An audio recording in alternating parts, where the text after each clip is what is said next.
It's halfway through the Antiquity Age. We have 4 cities, 2 towns, and we are absolutely killing the legacy points. If your civilization is not looking like this, it's probably down to 3 of these 10 mistakes at least. And I'm going to show you how to fix those starting now. Hey everybody, it's your host, your Casual Dad, and we're back with some more Civ 7 helpful tips and guides.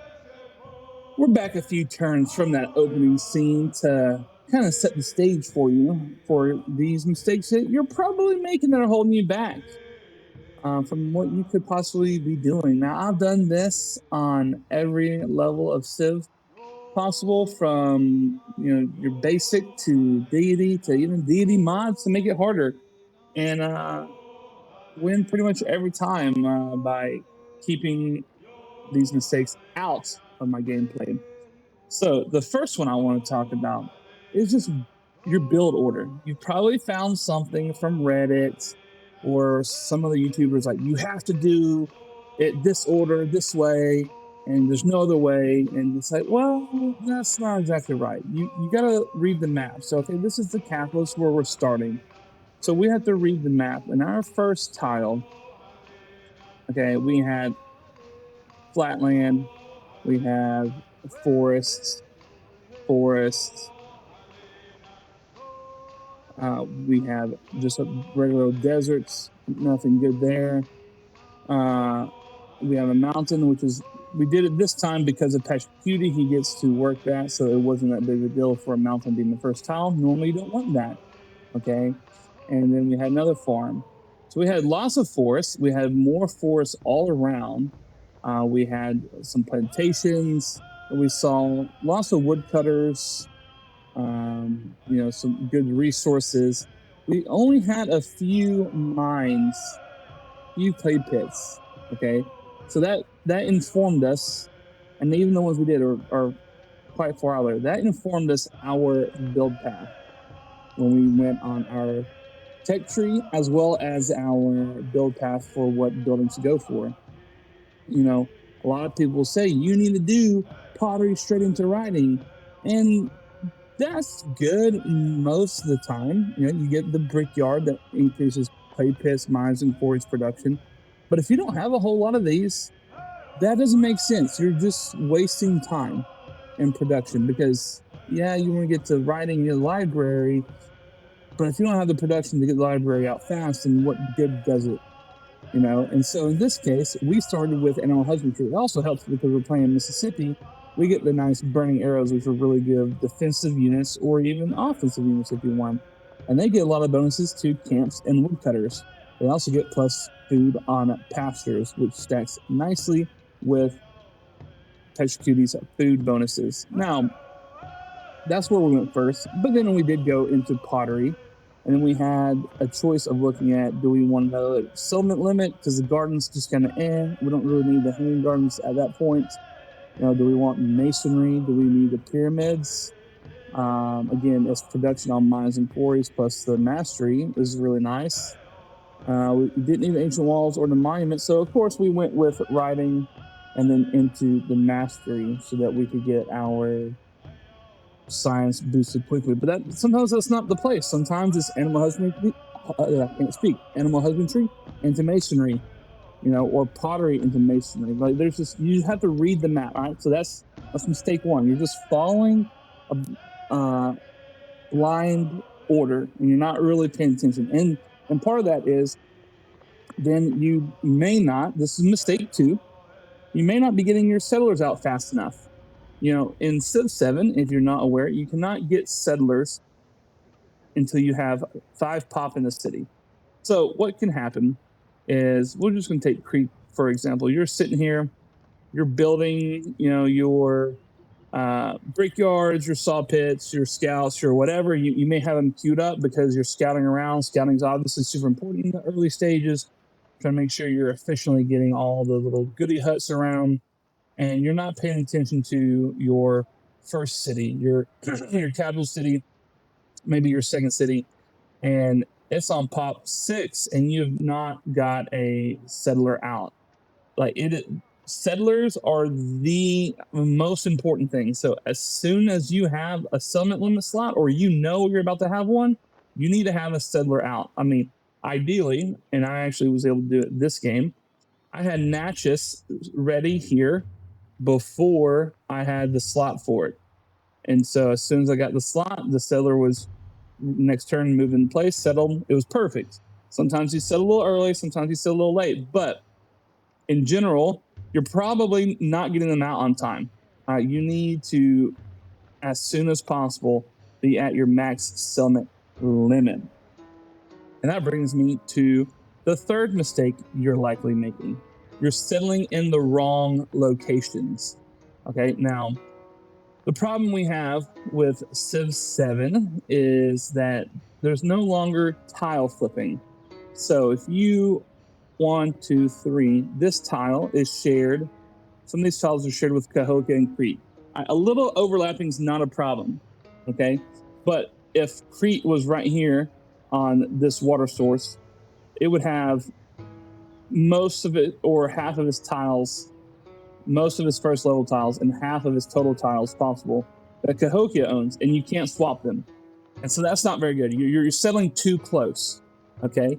And so that's kind of a waste. I mean, unless you just really need certain resources and there's no other room, like later in this game, because this is a replay from a recent Pachacuti game of mine, I did settle pretty close to some civs because there were resources I needed. It was later in the game, and so things change. Okay, again, go back to mistake 1. Don't blindly follow even this guide I'm giving you. Like, you gotta use your brain and think about it a little bit. So you could be selling too close, or you could be selling too far. So let's see if Natchez is too far. It is not. You know you're too far if 1, you don't have a road, and 2, it says you're not connected to the trade network. Now, if Natchez was initially settled over here, which I had thought about because there's a lot of good resources over here, that would have been too far. But you know what also that means? That means I'm right next to Catherine, and I'm right next to Frederick, with so far to go to get support.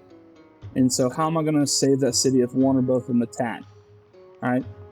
Another part about settling in the wrong locations. You're settling too close to the AI, especially if you're playing on deity. This is super important. You're settling too close to the AI, and you don't have good relations. Okay, so Kusa, this was my second city. I needed it because of these delicious cotton, one of the best resources in the game. 2 food, 2 production. You can put them in towns or cities. Love it. Not to mention they had this tin over here, which is also really good. But that would have made Frederick super mad. So I had to make sure beforehand that he wasn't mad. So he settled too close to another civilization's capital.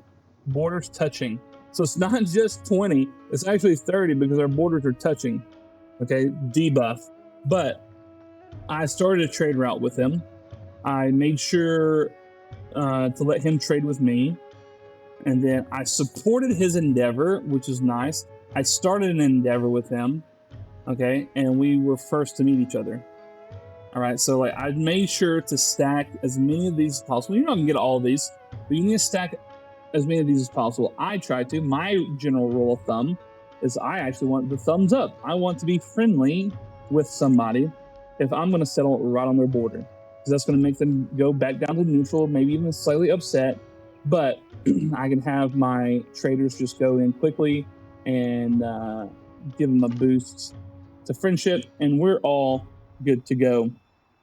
The next thing, mistake number 4, is not getting your Pantheon out fast enough. Now, I know in the civics, you're just like, man, there's my civilization civics, there's all these other ones with all these good wonders and everything, which we'll touch on wonders in a bit.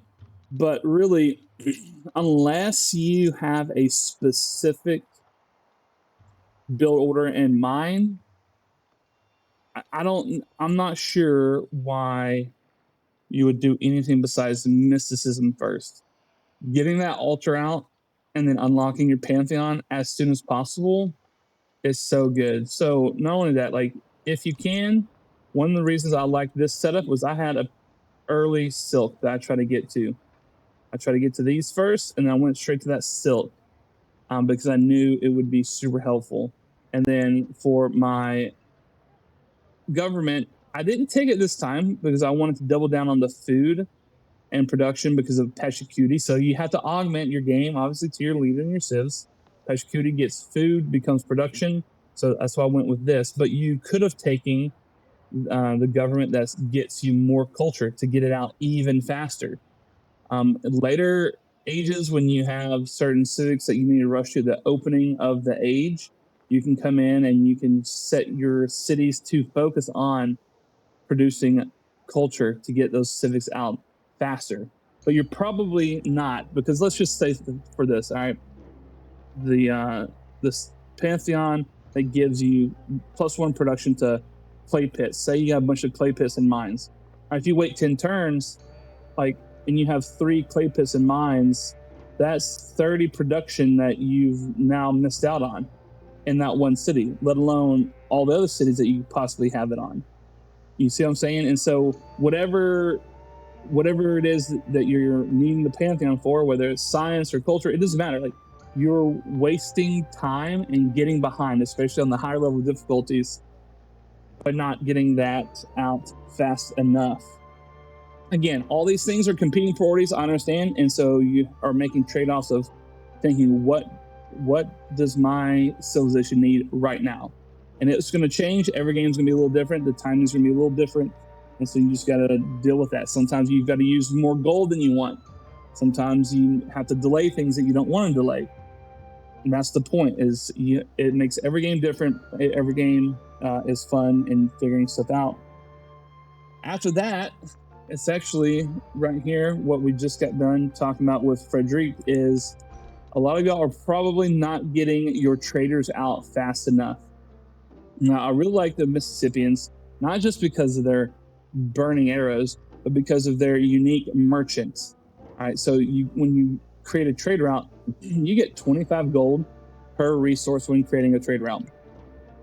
That means when Frederic has 4 resources, whether I can slot them in or the empire wide resources, that's 100 gold as soon as I start that trade route. So not only am I getting a friendship with him, which is lovely, and I'm getting gold per turn because of the trade route, I'm also getting an immediate boost of 100 gold. And if you see right here, I'm already at 100 gold per turn at turn 66. So that's an extra turn of gold immediately.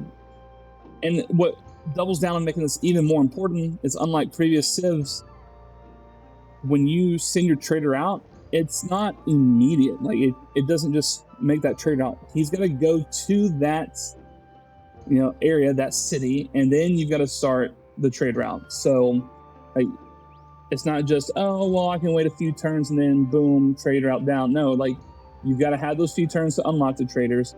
You've got to have turns or gold to make the traders, and then you've got to have however many turns it takes to get to that city border, like the closest edge.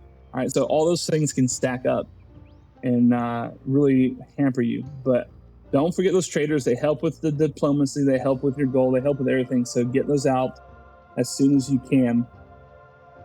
Speaking of not going to war with your neighbors, mistake number 6 you might be overbuilding your military, possibly, or you could be underbuilding it. I know in my early Civ days of Civ 5 and Beyond Earth and 6, I would settle like this, close to people. I'd try to be nice and get them friendly with me, but I still wouldn't do hardly any military, and it always came back to bite me. So now in Civ 7, I make sure to, with either gold or some production pretty quick, get enough of a military that they're kind of wary to attack me, and I just sit in defensive mode and don't do anything provocative to take them out. Because you could swing the other way and you could focus too much on military. Now, the caveat is, obviously, maybe you're going for a complete domination victory, and that's fine. But even in a domination victory, you still need to have basic production and gold, economy, science, all that built up, because right here it turns 66. If I went all out on Catherine, who's got 53 science and 84 culture. She probably has stronger units than me. And she's far away. That would not be very smart. So if I wanted to take out Frederic, we're about comparable, but with his, difficulty level bonuses, and he's Egypt, so they get really good defensive bonuses. It would be a slog to get through there whenever I'm still trying to set up my empire and get things rolling. So it's just, you just got to plan it out very well if you're going to do a lot of military. There's a sweet spot. I like to have one commander completely full is my preference. So 4 units. I left a unit behind down here to deal with these guys. We'll talk about it in a second. That way, they're very wearisome of attacking that border town. Not to mention, I like to try and get some city-states that are bordering people to be on my side. I don't have this one yet. I eventually do get them.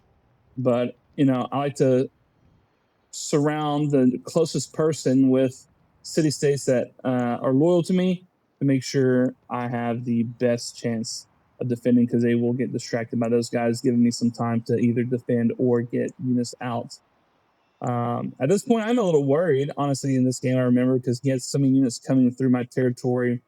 I don't know why he was mad at this city-state, but he was coming over here to try and attack them. It didn't end well for them. Anyways, let's move right along. As you can see here, I am building the Great Stele. So that brings us to mistake number 7. You're building the wrong wonders at the wrong times. So if we come in here, they took the Great Stele out of writing and moved it over. You have the Hanging Gardens in irrigation, and you have the pyramids in masonry. Those are the first wonders you can get here. Then you can get the Colossus and the Ha'amonga Amawi. The Bursa, they moved. I actually really like this. Bursa used to be down here sailing, I think, and I think that was too early, so that's a really good move. And then you have the Pyramid of the Sun and the Mausoleum of Halicarnassus at the very end. So those are the ones you can get there. And then, of course, everybody knows most of them live in the tech tree, pretty much, or the civic tree. Pretty much every civic has a wonder associated with it, except for mysticism. And so really you just need to plan out, what wonders you need. And I'm not saying to maximize it, all right? But you come in here and Der Shuriken, I mean, it's nice. +1 science on fortifications in this settlement. But is that why you're going to spend so much time building that when you could be building other things? Whoops. Sorry about that. Misclick. It happens to the best of us. I mean, because it gives you +5 combat strength to fortified districts in all settlements, and acts as a fortified district. And then, of course, you get the free commander when you research that. But do you get that every time? I used to get it every time, but now I'm not so sure if I want to get it every time with how they've changed up some things. If you have some hostile guys next to you, you probably do want to get it pretty quick, okay? But if you don't have anybody hostile and you're trying to play a peaceful game, really, what's the need of that besides getting your wonders completed? All you need is 7, but you don't need that one. Same thing for Gate of All Nations. Why would you waste time researching down to here? You have +3 combat strength against independent powers, and then you get 2 happiness and then 1 war support. Well, if you're not going to war, why would you waste time getting just 2 happiness? Or if you're not expecting to go to war. So do you see what I'm saying? It's depending on what you're doing, you may or may not need it. It could just be a waste. And I'm not saying don't get them. I'm saying you got to get them at the right time. For instance, Mundito Perdido, +1 science and +1 happiness on tropical terrain. Well, if you have 3 tropical terrains in your whole empire, in the settlement, is it really worth rushing for those 3 tiles to get 3 science and 3 happiness? No, that's if it's there later, let's get it. Okay. I still think the Great Stele, and they did up this, so it's really good. 200 gold per age when you construct a wonder, including this one. That used to be 200 gold flat. I like this, especially in the game I played here, because in the modern age, I became the Mughals, which, if you don't know, the Mughals can buy wonders for gold once they have their specific civic unlocked. So this was 600 gold per wonder, which basically made each wonder 600 gold cheaper, plus all the other cost reductions I had. So it was super nice. So you just got to plan stuff out like that. You know, do you need the Oracle? You know, if you're going for culture victory and you want culture throughout the whole game, that's probably going to be helpful. So my point is just plan out. Don't get them too early. You know, when you need a settler out, and if you need armies because somebody's fighting and you're not sure you're going to be able to survive, get some army units out. Like, you just don't just be like, this is the 5 wonders I want. Okay, I already have some really good production, and so I can get through, and I don't really have anything left to build in this city, right? I'm not having to worry about fighting really or anything else. So that's why I have 2 wonders queued up back to back. As I'm not really worried about anything. I have nothing else to build. I've got plenty of gold, so might as well put that to good use, right? All right. Now let's move on. Mistake number 8, not dealing with hostile independent peoples fast enough. Now, I know with some recent changes, you can set them to be friendly, you know, but if you're just playing on random, you're going to run into hostile nations, or just like the civs, if you settle too closely, like when I settled Chickasaw or Natchez, it's going to turn friendly people hostile, which kind of sucks, because instead of starting here and having 15 turns, you start at the beginning and have 30 turns. Now, that makes you decide, is this independent people really worth friending and dealing with all of their BS attacking and everything until they're friendly? Because it's going to take 15 turns, or do I just take them out of the game? Well, for this game, this guy was definitely worth being friends. I just didn't have the diplomatic points whenever I needed Natchez down. And the city, as I said already, cities are the most important thing because they just produce so much resources, especially with the nerf they did to which I think was a good nerf to city-states. You don't get a free tech or civic for every suzerain. You just get it one time, which I think is pretty appropriate. I like that. So I ended up keeping this guy, but this guy over here, Savage, I take out. And when you take out the military city-states, you get production to, can't remember if it's the surrounding cities or all cities in the empire, but you get some production, because I'm like, I don't need this guy. I'm not doing military stuff. He's just in the way. He's just not going to be helpful. Like, I may want to come out here and put a small little town later to grab these resources if I need them, because I can get to the cotton for Chickasaw, but I can't get to these other ones. So he's just going to be a pain. So I've got to take him out. And so that's what I did as soon as possible.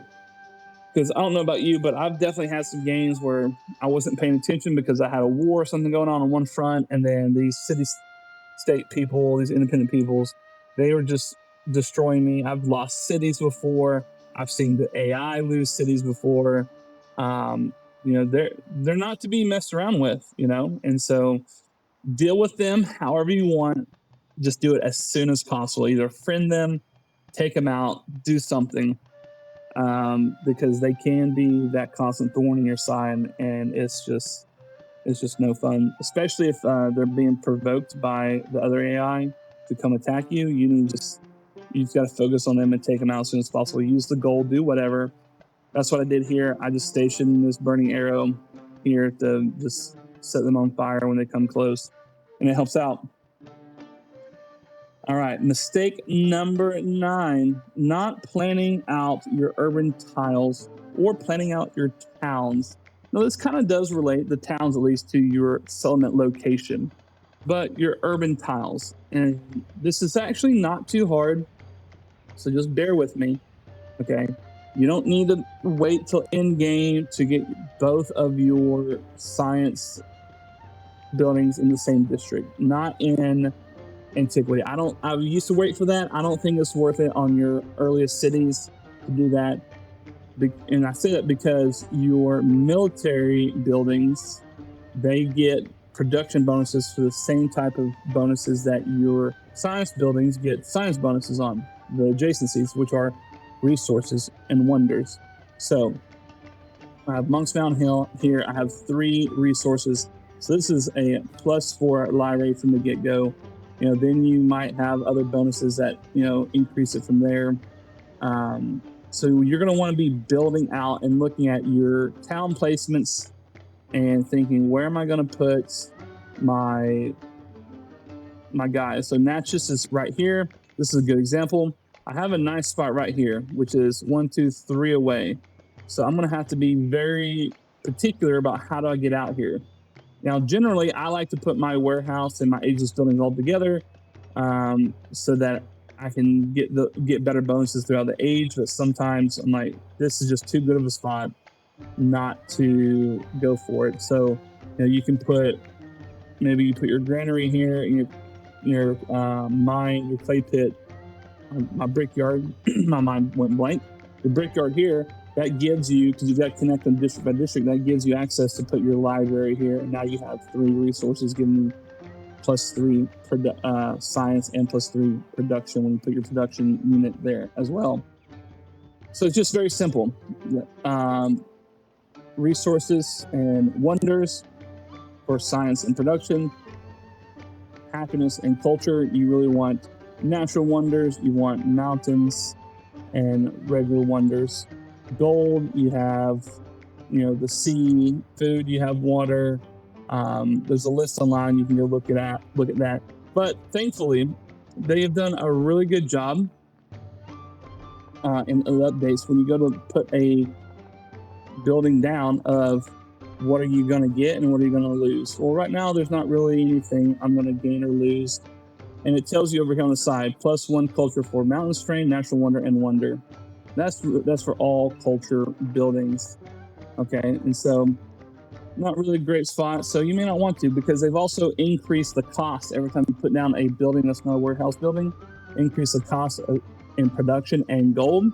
So you don't want to just spam out everything everywhere necessarily. Maybe you want one city to be like more science heavy, and you want one city to be more production heavy or culture heavy or something like that. And then similarly, your towns, Crete currently is a town, and I'm just really focused on getting as much food here as possible to keep my cities growing while I'm capturing some resources. But eventually, with all these mountains, this would be a really nice culture happiness town.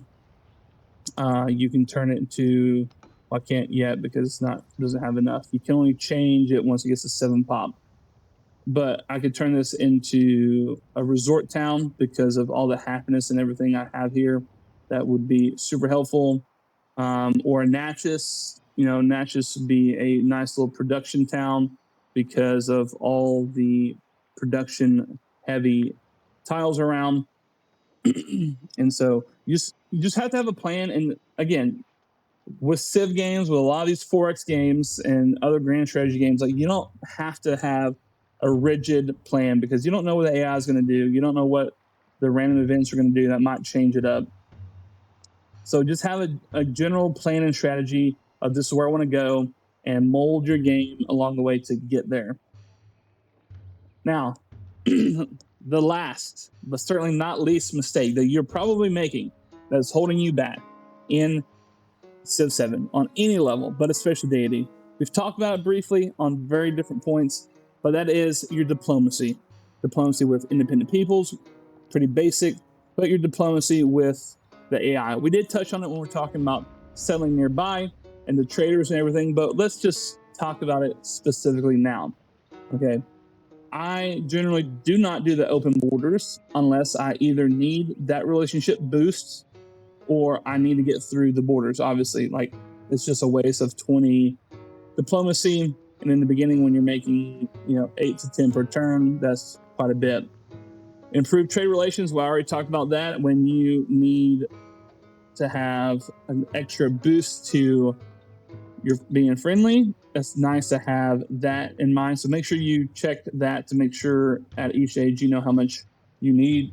There were times later in this game, I believe, in the exploration age, that I knew I was going to make some people mad. So I had trade units stationed inside their borders. I had the diplomacy saved up. Once I did the thing that made them mad, I immediately improved trade relations and then sent them that trade route, and everything was all good again.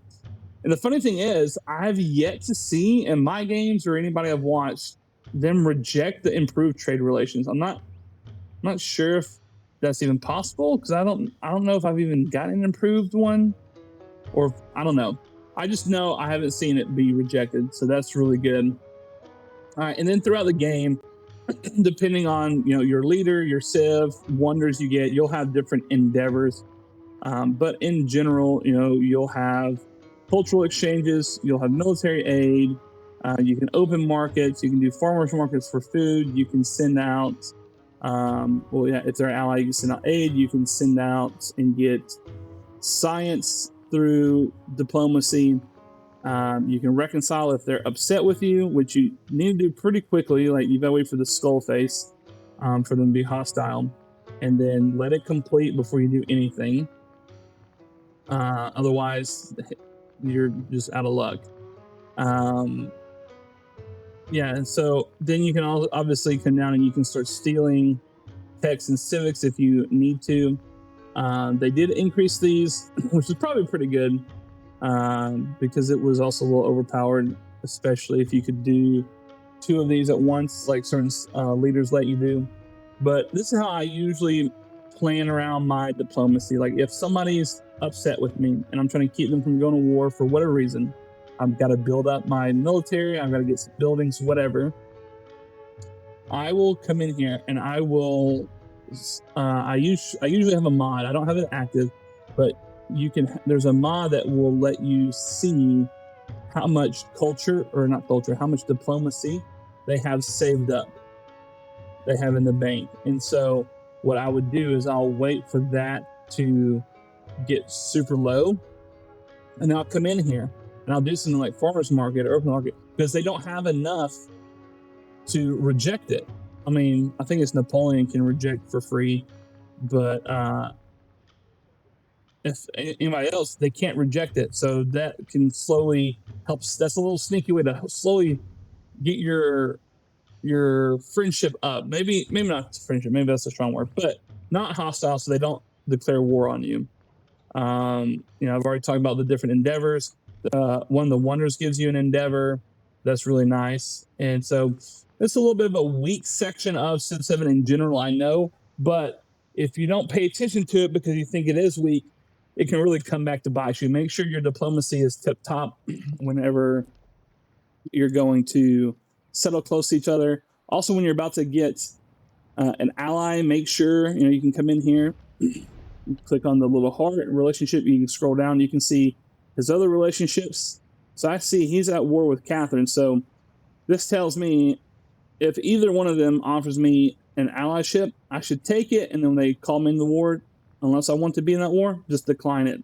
They did add a pretty big debuff for not joining your ally in war, but depending on what your part of the game you're at and what your goals are, I think it's pretty worth not going to war unless like you want to.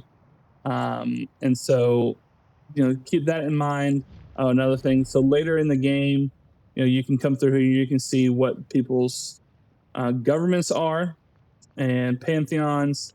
You can see other agendas and abilities so that you know how to make them friendly, or how to, if you want to make them mad, what to do to make them mad.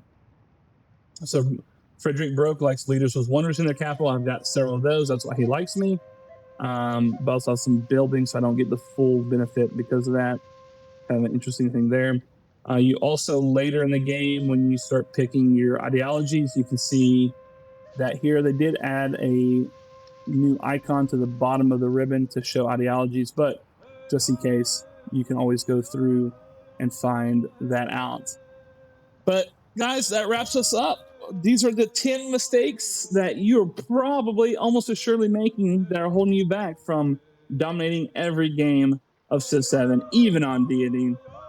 If there's anything I've missed, any mistakes that you think I should have included, make sure you leave those down below in the comment section. I would love to read about those, and we can make sure everybody is aware of that. If you found any of this valuable to help you increase your Civ 7 play, make sure you hit that like button and share it with a friend. While you're at it, hit that subscribe button, as we're going to be playing more Civ 7 and other strategy sim games. We'll be playing and bringing you more tips and guides to help you have a better time, more fun time, because this is what we're about here on the Casual Dad Gaming channel with the Casual Dad Gaming community. So I love you guys. I appreciate y'all, and I'll see you next time. Bye-bye.